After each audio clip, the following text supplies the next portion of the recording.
Grieve साध साध सब नेक हैं, आप अपनी ठोरे। जो सतलोक ले जाएंगे वो साधु कोई और।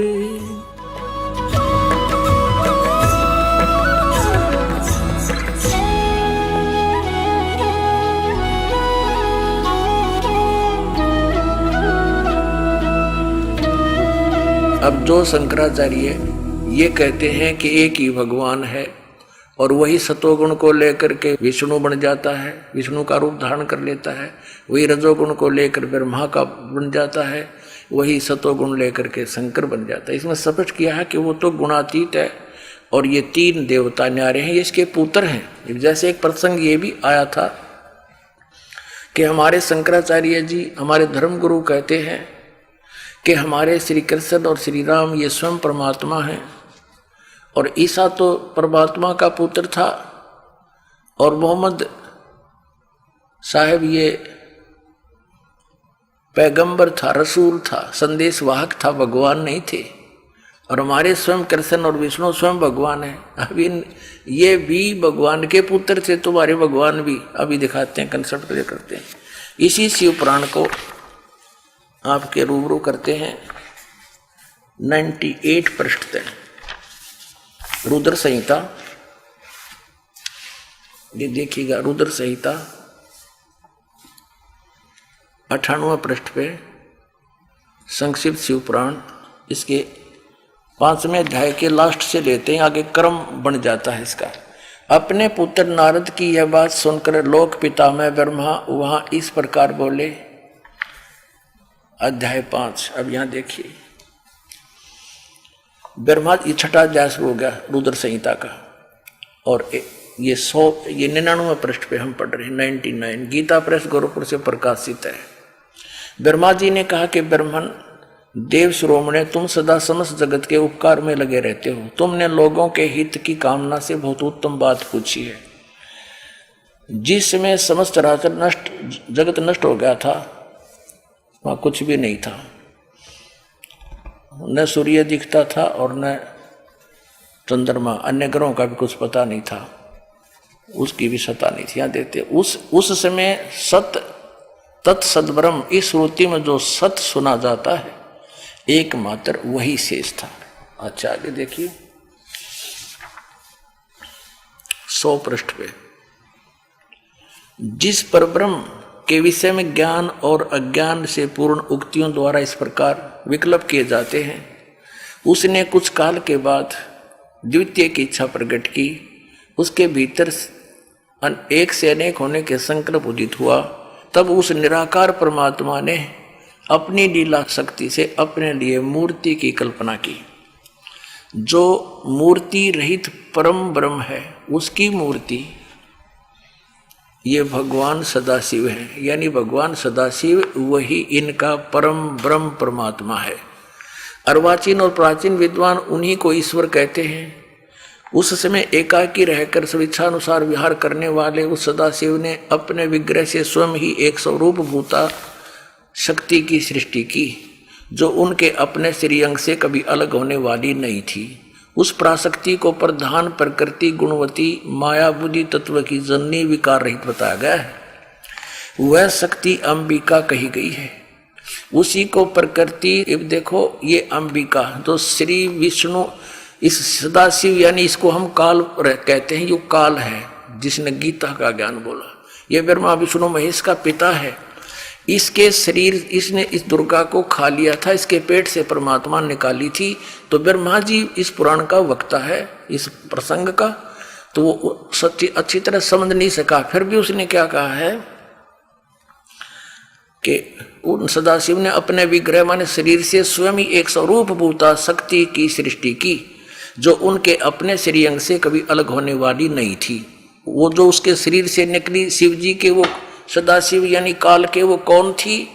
वह शक्ति अंबिका कही गई है। उसी को प्रकृति सर्वेश्वरी और त्रिदेव जननी ब्रह्मा विष्णु महेश की उत्पन्न करने वाली नित्ता और मूल कारण भी कहते हैं।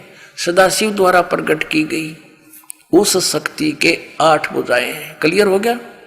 कि दुर्गा को प्रकृति भी कहते हैं। ये तीनों देवताओं की माता है, उत्पत्ति करने वाली है। उसकी 8 भुजाएं हैं, नाना प्रकार के आभूषण उसके श्रीअंग की शोभा बढ़ाते हैं। वह देवी नाना प्रकार की गतियों से संपन्न है और अनेक प्रकार के अस्त्र शस्त्र धारण करती है। एकाएकिनी होकर भी वह माया संयोग वसात अनेक हो जाती है। वे जो सदाशिव हैं उन्हें परम पुरुष ईश्वर, शिव, शंभु और महेश्वर कहते हैं। अब हम 101 पृष्ठ पर पढ़ रहे हैं, रुद्र संहिता का ये 6वां अध्याय। वे अपने सारे अंगों पर, अब सदाशिव के बारे में बता रहे हैं वो कौन है। वे अपने सारे अंगों पर भस्म रमाए रहते हैं। उन काल रूपी ब्रह्म ने, ओहो, इसको काल रूपी ब्रह्म कहो, सदाशिव कहो, वो काल रूपी ब्रह्म ने एक इसमें शक्ति के साथ नाथ नहीं है, शिवलोक नामक अक्षेत्र का निर्माण किया था। उस उत्तम का अक्षेत्र को काशी कहते हैं, यानी ब्रह्मांड के सबसे ऊपर है ये। वह परम निर्वाण व मोक्ष का स्थान है जो सबके ऊपर विराजमान है। वे प्रिय और प्रियतम शक्ति और शिव, यानी ये शक्ति दुर्गा, शिव ये काल, वे परमानंद स्वरूप हैं। उस मनोरम अक्षेत्र में नित्य निवास करते हैं। और मुने शिव और शिवा ने, यानी दुर्गा और इस काल रूपी ब्रह्म ने प्रलय काल में भी कभी उस अक्षेत्र को अपने सानिध्य से मुक्त नहीं किया। देव से ब्रह्मा अपने पुत्र नारद को बता रहा है, एक समय उस आनंद वन में रमण करते हुए शिवा और शिव के मन में यह इच्छा हुई कि किसी दूसरे पुरुष की सृष्टि करनी चाहिए, अर्थात कोई बच्चा उत्पन्न करना चाहिए, संतान, जिस पर यह सृष्टि संचालन का महान भार रखकर हम दोनों केवल काशी में रहकर इच्छा अनुसार विचरें और निर्वाण धारण करें। ऐसा निश्चय करके शक्ति सहित सर्वव्यापी परमेश्वर शिव ने अपने वाम भाग के 10वें अंग पर अमृत मल दिया। शक्ति सहित दुर्गा के साथ सृष्टि कर्म किया, पति पत्नी व्यवहार। फिर तो वहां से एक पुरुष प्रकट हुआ। उसका नाम क्या रखा उस बालक का, यह अपने 101 पर पढ़ा, 101 पर पढ़ा। अब 102 पढ़ाते हैं। 102 पर आप देखोगे, यहां देखिएगा। उस काल भगवान ने कहा सदाशिव ने, वत्स, व्यापक होने के कारण तुम्हारा विष्णु नाम विख्यात हुआ। अब यहां देखो, बिल्कुल इसके सामने ये 6वां अध्याय समाप्त हुआ। अब 7वां प्रारंभ होता है, ये रुद्र संहिता। ब्रह्मा जी कहते हैं देव से अपने पुत्र नारद को बता रहे ब्रह्मा जी, तत्पश्चात कल्याणकारी परमेश्वर सांब सदाशिव ने पूर्ववत प्रयत्न करके, यानी उस दुर्गा के साथ पति पत्नी व्यवहार करके अपने दाहिने अंग से मुझे उत्पन्न किया। अब क्या हो गया, अपनात्मा विष्णु यु काल का पुत्र है और यु हमारे शंकराचार्यों का भगवान है, तो ये भगवान कैसे हो गया, ये भी इनके भगवान का पुत्र ही है। तो है इनका मिथ्या ज्ञान, वेशलेस, निराधार। और इन्हीं अटकलों पर ये हमें आपस में लड़ाते रहे, हिंदुओं के धर्म गुरु और मुसलमानों के धर्म गुरु। परमात्मा कबीर जी कहा करते थे, कोई कहे मारा राम बड़ा है, कोई कहे खुदाई रे, कोई कहे ईसा मसीह बड़ा है, ये बाटा रहे लगाई रे, कोई कहे मारा राम बड़ा है। कहते ये मूर्ख बना रहे हमारे को। अब ना इन हिंदुओं के धर्म गुरुओं को अपने सदग्रंथों का ज्ञान और नहीं मुसलमानों के धर्म गुरुओं को अपने उस पवित्रों का सदग्रंथों का ज्ञान। तो पुण्यात्माओं, अब हम शिक्षित हैं, जीव हमारी जाति है, मानव धर्म हमारा, हिंदू मुस्लिम सिख ईसाई कोई धर्म नहीं है न्यारा। हम एक पिता की संतान है, परम पिता के सत्य पुरुष के। इस काल ने हमें मूर्ख बना रखे। अब यहाँ एक कंसेप्ट तो ये क्लियर हो गया कि इस दुर्गा और काल के 2 बेटे सिद्ध हो गए, पुत्र श्री विष्णु जी और एक श्री ब्रह्मा जी। अब तीसरा यह अनुवाद करता विचलित हो गया, यहाँ तो इसने दिया छोड़। फिर एक जगह और पा गया, कहते हैं चोर चुरावे तूंबड़ी और गड्ढे पानी में, वो गड्ढे हुआ ऊपर आवे ना, सच्चाई छनी ना। जैसे किसी चोर ने एक तुम्बा चुरा लिया, किसी का सूखा हुआ होता है, और उसने पानी में छुपाया है, वो छुपा के आके बैठ गया, थोड़ी देर में वो आ गई तरफ नो चमका, ऊपर आ गया, वो फिर दबा का, वो फिर ऊपर थोड़ी देर में आ चमके। कहते चोर चुरावे तुम्बड़ा गड्ढा पानी में, वो गड्ढा हुआ ऊपर आवे ना, सच्चाई छनी ना। तो इन्होंने इस सच्चाई रूपी तुम्बे को गाड़ने की कोशिश तो बहुत करी, पर यू छुपा नहीं।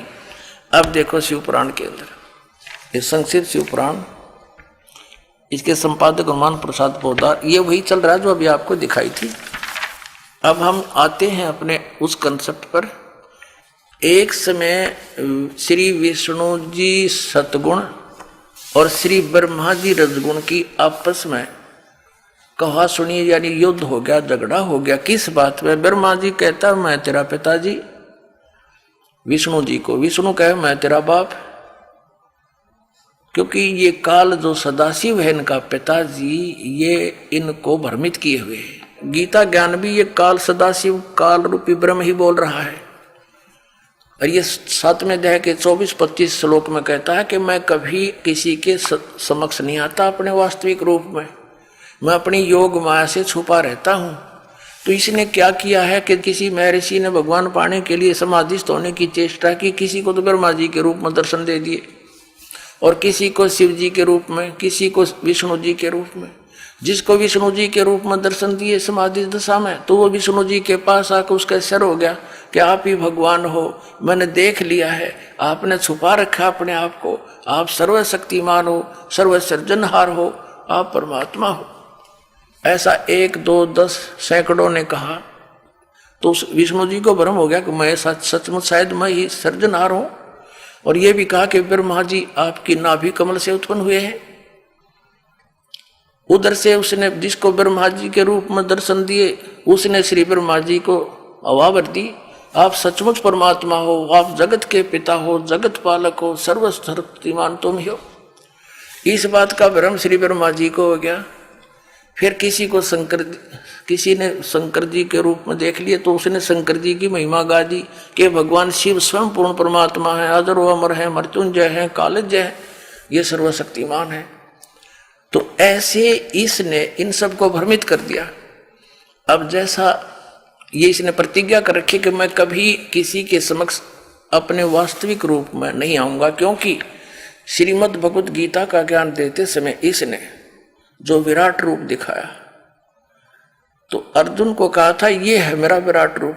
11वें अध्याय के 32वें श्लोक में कहा कि मैं काल हूं और इन सब को नाश करने के लिए प्रवृत्त हुआ हूं, अब आया हूं। 11वें अध्याय के 47 और 48 श्लोक में स्पष्ट किया है कि ये मेरा जो रूप तूने देखा, ये मेरा रूप है वास्तविक इस काल का। और कहता है मेरी प्राप्ति यानी इस रूप के दर्शन, भगवान प्राप्ति ना वेदों वर्णित विधि से, ना गीता, ना किसी तप से, ना जप से, और ना किसी क्रिया से, किसी को नहीं हो सकते तेरे अतिरिक्त। ना पहले किसी ने देखा, ना आगे कोई देख सकता। आगे फिर क्या कहा कि चतुर्भुज, वो अपने चतुर्भुज रूप में आगे श्री विष्णु रूप दिखा दिया, ये कुछ भी रूप बना सकता है ये काल। तो फिर कहा कि चतुर्भुज रूप के दर्शन भी किसी वेदों वर्णित विधि से, ना जप से, ना तप से, किसी क्रिया से नहीं हो सकते, ये मेरी कृपा से ही किसी को हो सकते। तो ऐसे ये किसी को ब्रह्मा जी के रूप में दर्शन दे दे, कभी किसी को विष्णु जी के रूप में दर्शन दे देता है, किसी को शिव रूप में दर्शन दे देता है, ऐसा ही। तो इन दोनों को भ्रम हो गया। ब्रह्मा जी ने सोच लिया I am God, Vishnu ji ने सोच लिया मैं ही परमात्मा हूं, करता हूं। इन दोनों का रोड़ा हो गया, झगड़ा हो गया। इन दोनों का युद्ध समाप्त करने के लिए इनके पिता ने, इस सदा शिव काल ने, काल रूपी ब्रह्म ने इनके बीच में एक तेजों में पिलर स्तंभ गाड़ दिया। ये युद्ध तब भूल गए, उसका ऊपर नीचे खोजने लग गए। फिर ये स्वयं अपने पुत्र शिव का रूप धारण करके खड़ा हो गया आके। ये ऐसे आता है, अपने वास्तविक रूप में कभी प्रकट नहीं होता। इसने प्रतिज्ञा कर रखी है गीता जी के 7वें अध्याय के 24 और 25 में कि ये मूर्ख जन समुदाय मुझे कृष्ण मान रहा होगा, मुझ अव्यक्तम व्यक्तिम आपना मनन्ते, मुझ अव्यक्त को मुझे कृष्ण रूप में व्यक्ति आया मान रहे होंगे। आई एम नॉट कृष्ण, मैं अपनी योग माया से छुपा रहता हूं, मैं कभी किसी के समक्ष नहीं होता। ये मेरा अटल अनुतम अवयव, यानी अवयव माने अविनाशी नियम है, विधान है, घटिया नियम है। क्योंकि जो पिता अपने पुत्रों से छुप रहा हो घटिया है, कभी सामने नहीं आता, उसमें दोष है कोई ना कोई। क्योंकि ये 1 लाख मानव शरीरधारियों को नित खाता है, इस कारण से छुप के रहता है। अब यहां प्रसंग चल रहा है कि ब्रह्मा विष्णु महेश और शिव इनका पिता है यु सदा काल रूपी ब्रह्म।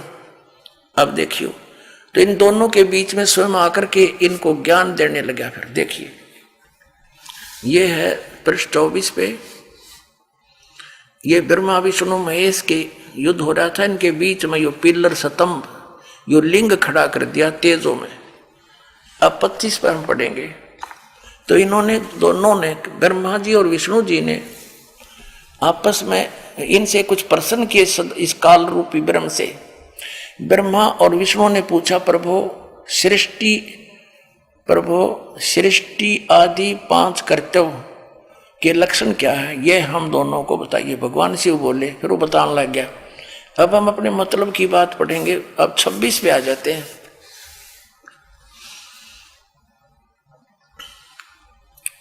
अब ये काल रूपी ब्रह्म विष्णु और ब्रह्मा को कहता, पुत्रो, हे मेरे पुत्रों, मेरे बेटो, तुम दोनों ने तपस्या करके प्रसन्न हुए मुझ परमेश्वर से सृष्टि और सतीथि नामक 2 कृत प्राप्त किए।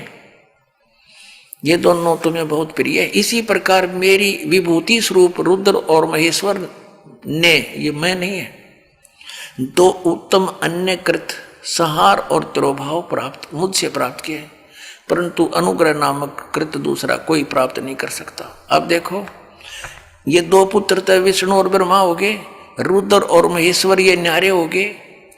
ब्रह्मा और विष्णु ने तो सृष्टि और सतीथि नामक 2 जॉब दे रखी है, इसने 2 विभाग दे दिए। और रुद्र और महेश्वर ये 4 इनसे अलग है, ये वक्ता, ये इनका पिता है। अब हम यहाँ इतना स्पष्ट करना चाहते हैं। अब यहां इसने इनको ये भी कहा कि तुम भगवान नहीं हो, तुम भगवान नहीं हो। देखिए, ये तो केवल हिंदी वाली, देखिए अपने गीता प्रेस गोरखपुर से प्रकाशित पवित्र शिव पुराण। अब जिसमें संस्कृत भी विद्यमान है वो आपके रूबरू कराते हैं पवित्र शिव पुराण। ये क्या बताते हैं? शिव महापुराण हिंदी टीका सहित भाग 1, श्री शिव महापुराण विधि अवरिधि पंडित ज्वाला प्रसाद जी मिस्र कृत हिंदी टीका सहित, खेमरा श्री कृष्णदास प्रकाशन बंबई, ये यहाँ मुंबई यहाँ से छपी। और वो डिटेल लिखी यहाँ पर खेमचंद कृष्णदास की, ये सारी डिटेल इस पर, ये कहाँ से मुद्रिक प्रकाशक ये हैं इनके। अब इसके हम आते हैं ये 11 पृष्ठ पे, विद्वेश्वर संहिता, वो भी विद्वेश्वर संहिता हमने पढ़ी 11 पे।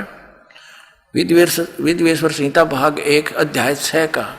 यहां पर नंदीकेश्वर बोले,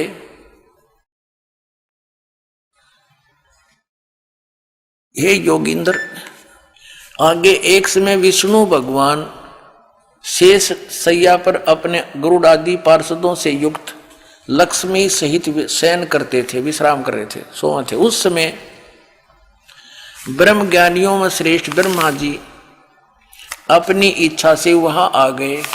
सब प्रकार सुंदर सेज पर शयन करते हुए कमल लोचन विष्णु जी से पूछने लगे। ये ब्रह्म ज्ञानियों में श्रेष्ठ है, ब्रह्मा जी बताया इन्होंने। तुम कौन हो? विष्णु जी से पूछ रहे, तुम कौन हो? मुझे देखकर अभिमानी पुरुष के समान शयन करते हो। हे वत्स, हे बेटा, उठो, देखो मैं तुम्हारा स्वामी आया हूं। ब्रह्मा जी कह रहे हैं विष्णु जी को, आए हुए गुरु को देख जो अभिमान करता है उस द्रोही मूड का प्रायश्चित होना उचित है। यह सुनकर विष्णु के अंतर में तो छो उठा, क्रोध हुआ, परंतु बाहर से शांत रहे और बोले, बेटा वत्स, तुम्हारा मंगल हो, बैठो, इस आसन पर विराजो। इस समय तुम्हारा नेत्र कुटीर और मुख वक्र क्यों हो गया? यानी बांगा मुंह क्यों कर रहा है तू? ब्रह्मा जी बोले, हे वत्स विष्णु, हे बेटा विष्णु, तुमको समय के प्रभाव से अभिमान है। हे पुत्र, मैं तुम्हारा रक्षक और जगत का पितामह हूं। विष्णु जी बोले ये सब जगत मुझ में स्थित है, तुम चोर के समान किस प्रकार अपना कहते हो? तुम मेरी नाभि कमल से उत्पन्न हुए हो, इससे मेरे पुत्र हो, मुझे पुत्र कहना व्यर्थ है। नंदीकेश्वर बोले इस प्रकार ब्रह्मा और विष्णु दोनों ही रजोगुण से मुक्त होकर विवाद करने लगे। मैं श्रेष्ठ हूं, मैं स्वामी हूं, ऐसा कहकर एक दूसरे को मारने की इच्छा से युद्ध करने में उत्सुक हुए। तब संपूर्ण देवता विमानों में बैठकर उस महा अद्भुत युद्ध को देखने चले आए और आकाश में उनके ऊपर फूल बरसाने लगे। वाहे देवताओं, हे भगवान, ये हमारे देवता, ये ब्रह्मा विष्णु तो कट का मरण हो रहे हैं और ये फूल बरसाओ, शाबाश कर दो काम। अरे देवताओं के काम है ये, देवताओं के ये लक्षण होते हैं। दो भाई लड़ रहे हों, बीच बिचाला करवावे, छुटवावे उनको, उनका कंप्रोमाइज करवावे। और हमारे देव जी, ये देवता हमारे फूल बरसाने के, शाबाश मरो लड़के। अब हम अपने प्रसंग पर आते हैं कि फिर ये जब आपस में झगड़ रहे थे, इनके बीच में इसने सतम खड़ा कर दिया, ये स्वयं आ गया। फिर ये क्या कहता है, इनका बाप पिताजी काल, सदा ब्रह्म रूपी काल। हम संक्षिप्त सा लेते हैं, ज्यादा आगे नहीं जाएंगे। अब देखिएगा इसके 17 पृष्ठ पर विद्वेश्वर संहिता, पहले हमने 11-12 पृष्ठ पढ़ा, अब 17 पर आ गए हम। विद्वेश्वर संहिता भाग 1 अध्याय 9 है ये। अब यहाँ क्या बताया है कि फिर वो नंदीकेश्वर बोले इस प्रकार, आगे बताता है कि उन दोनों की अज्ञानता और वैर को दूर करने के अर्थ दोनों से कहा उस इनके पिताजी ने कि मेरे सकल और निष्कल ये दो भेद से दो रूप हैं, परंतु और ईश्वर नहीं, इस कारण उनके दो रूप नहीं हो सकते। पहला सतम रूप और पीछे मूर्तिमान रूप धारण किया है, इसमें ब्रह्म रूप निष्कल है, वो निसकल, यानी वो सतम खड़ा करा पिलर हो तनों का, वो तो मेरा निष्कल निराकार रूप है। और ईश्वर रूप सगुण है, मैं खड़ा हूं ना, ये मेरा सगुण रूप है। मेरे ये दोनों रूप सिद्ध हैं, दूसरे किसी के नहीं। अब यहां हो सकती, इस कारण तुम दोनों को अथवा दूसरों को ईश्वरत्व की प्राप्ति नहीं हो सकती। तुमने जो अब अज्ञानता से अपने को ईश माना, ये बड़ा ही अद्भुत हुआ। उसके दूर करने को ही मैं रण स्थान में आया हूं। अब ये इनका पिता कह रहा है कि तुम यू आर नॉट गॉड, तुमने जो अज्ञान से अपने को ईश यानी भगवान मान लिया, ये बहुत अचरज हो गया, तुमने बहुत गलत कर दिया। अब तुम्हारी बुद्धि ठिकाने करने के लिए मैं आया हूं, दूर करने के लिए रण स्थान में आया हूं। अब तुम अपना अभिमान त्याग कर मुझ ईश्वर में अपनी बुद्धि लगाओ। मेरे प्रसाद से लोक में सब अर्थ प्रकाश करते हैं। अब देखो ये कहता है जगत का वर्धक होने से मैं ब्रह्म हूं, इस तरह इसने अपनी फिर आगे महिमा बनाई है अपन आत्माओं। अब फिर 18 पृष्ठ पर देखिएगा। अब कति कंसेप्ट क्लियर करना पड़ेगा ना, या फिर बात रह जाएगी। 10वां अध्याय 9वां या समाप्त हो जाता है। इति श्री शिव महापुराणे विद्वेश्वर संहिता भाषा टीकायाम 9वां अध्याय इति हो गया, यहाँ समाप्त हुआ। अब यहाँ स्टार्ट हो गया 10वां। इस 10वें के इसने आगे 10वें श्लोक में क्या बताया है कि पुत्रों, वही जो हिंदी वाले में भी था, हे पुत्रों यह कृत आपने तप से प्राप्त किया है। ब्रह्मा और विष्णु से कहता है सृष्टि और स्थिति उत्पत्ति, यानी सृष्टि की उत्पत्ति और पालन कहता है, सो मैंने प्रसन्न होकर तुम्हें दिया है। आगे देखो, इस प्रकार दूसरे दो कृत रुद्र और महेश को प्रदान किए। अब हम यहां सिर्फ इतना ही कंसेप्ट क्लियर करना था, हमने इतना ही कंसेप्ट क्लियर करना था जिनको हमारे धर्म गुरु, पवित्र हिंदू धर्म के धर्म गुरु शंकराचार्य, जिनको पूर्ण परमात्मा विष्णु और शिव को बताते रहे, ये तो इनके इतिहास में लिखा कि ये भगवान नहीं है, तो क्या इनको वेदों का सदग्रंथों का ज्ञान था? अब जैसा इनके शंकर पंचम के 135 पृष्ठ पर लिखा है कि सबसे बड़ा पशु कौन है, उन्हीं का उत्तर है कि जिन्होंने सदग्रंथों को पढ़ा और उसके अनुसार धर्म आचरण नहीं किया, वो सबसे बड़ा पशु है। तो आप पुण्यात्मा हो, निर्णय करने ला सबसे बड़े पशु कौन है। बोलो सतगुरुदेव की जय हो।